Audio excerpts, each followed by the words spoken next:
Hello bachcho, let's see the following question.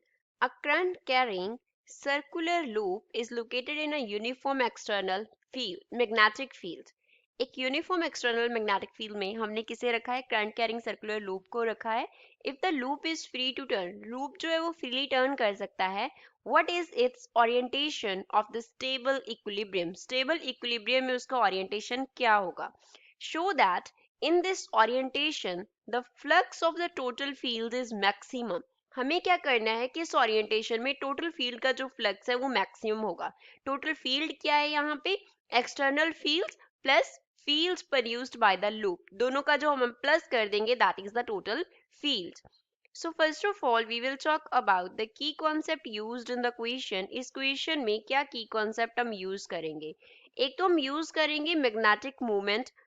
Magnetic movement due to current वो कितना होता है. मैग्नेटिक मूवमेंट को एम वेक्टर से डिनोट करते हैं. ये हमारे पास इक्वल होता है आई इंटू ए वेक्टर के. आई जो है वो डिनोट कर रहा है करंट को एंड ए वेक्टर जो है that denotes area vector, area vector of the loop जिसमें से करंट जो है वो फ्लो कर रहा है. अब क्वेश्चन को सॉल्व करते हैं. सपोज इस डायरेक्शन में क्या है, मैग्नेटिक फील्ड एक्ट कर रहा है. तो ये हमने क्या ड्रॉ कर लिया, लाइंस ऑफ मैग्नेटिक फील्ड.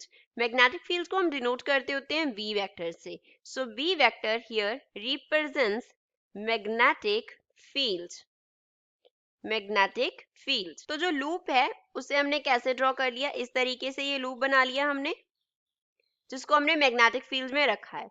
तो लूप में क्या कर रहा है, करंट जो है वो फ्लो कर रहा है. सपोज इस डायरेक्शन में करंट आई फ्लो कर रहा है तो इस लूप पे क्या एक्ट करेगा, टॉर्क एक्ट करेगा due to magnetic field, tau vector. तो जो टॉ वेक्टर एक्ट करेगा वो किसकी इक्वल होता है, उसे हम कैसे फाइंड आउट करते हैं, that is equals to product of magnetic movement into magnetic field.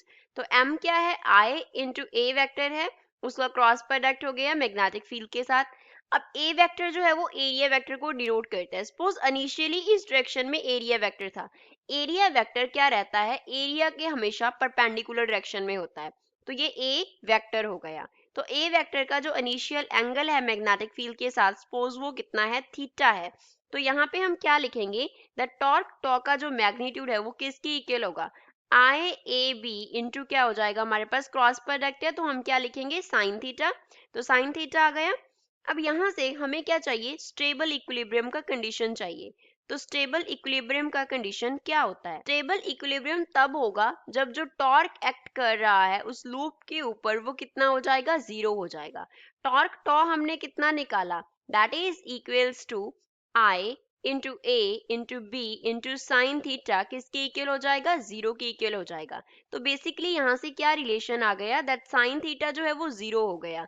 Sine theta जो जीरो है वो कब जीरो होता है, एट 0 डिग्री.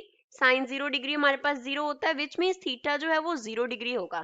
थीटा क्या है, angle between A vector and B vector, angle between A vector and B vector, इन दोनों के बिटवीन एंगल है. तो दैट मीन्स इन दोनों के बिटवीन जो एंगल है थीटा वो क्या हो रहा है, 0 डिग्री हो रहा है. तो जब दो हमारे पास वेक्टर्स के बिटवीन जो एंगल है वो 0 डिग्री होता है तो वेक्टर्स क्या होते हैं, पैरेलल होते हैं. तो ए वेक्टर क्या हो गया, पैरेलल टू बी वेक्टर, ये दोनों क्या हो गए, एक दूसरे के पैरेलल हो गए. अब अगर ये दोनों पैरेलल हैं तो that means area of the loop क्या हो गया, मैग्नेटिक फील्ड के परपेंडिकुलर. एरिया ऑफ लूप क्या हो गया, perpendicular to B vector. Magnetic field के डायरेक्शन के जो एरिया ऑफ लूप है वो क्या रहेगा, परपेंडिकुलर रहेगा. तो जब एरिया और लूप परपेंडिकुलर रहेगा तो एरिया वेक्टर क्या रहेगा, पैरेलल टू मैग्नेटिक फील्ड, क्योंकि एरिया वेक्टर क्या होता है, एरिया ऑफ लूप के परपेंडिकुलर होता है.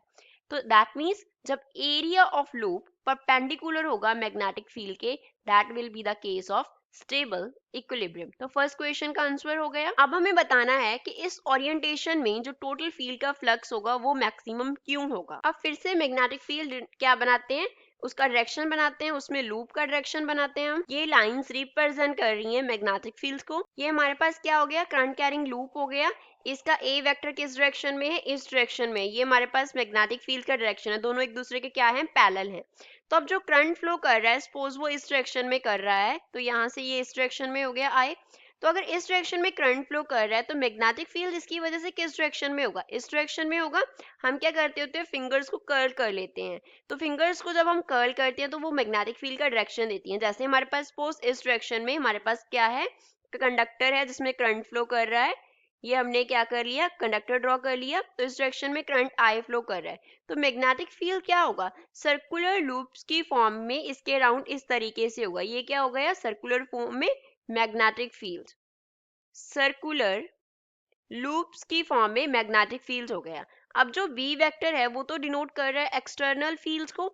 B vector here denotes external fields, and यहाँ पे हम ले लेते हैं B dash vector. B dash vector क्या है, field due to loop. This is field due to loop. तो फील्ड ड्यू टू लूप किस डायरेक्शन में है, इस डायरेक्शन में। जिस डायरेक्शन में मैग्नेटिक फील्ड एक्सटर्नल है उसी डायरेक्शन में दो क्या है हमारे पास, फील्ड ड्यू टू लूप है। तो that means number of magnetic field lines क्या हो जाएंगी, ऐड हो जाएंगी। Number of magnetic field lines क्या हो जाएंगी, ऐड हो जाएंगी। और number of magnetic field lines क्या होती हैं हमारे पास, फ्लक्स होती हैं। दैट मीन्स इस केस में जो फ्लक्स है वो क्या होगा, मैक्सिमम होगा। The flux will be maximum. And अगर हम फ्लक्स के फॉर्मूला से देखें तो फ्लक्स को हम डिनोट करते होते हैं फाई से। तो फाई जो है वो किसके इक्वल होता है, B vector dot A vector होता है। यहाँ पे डॉट प्रोडक्ट है, तो डॉट प्रोडक्ट को हम कैसे ओपन करते होते हैं, कॉस थीटा से। तो यहाँ पे हम लिखेंगे बी ए कॉस थीटा, ये हम फाई का वैल्यू लिख रहे हैं। ऑल्सो सेकेंड कॉन्सेप्ट हम यहाँ पे स्टडी कर रहे हैं।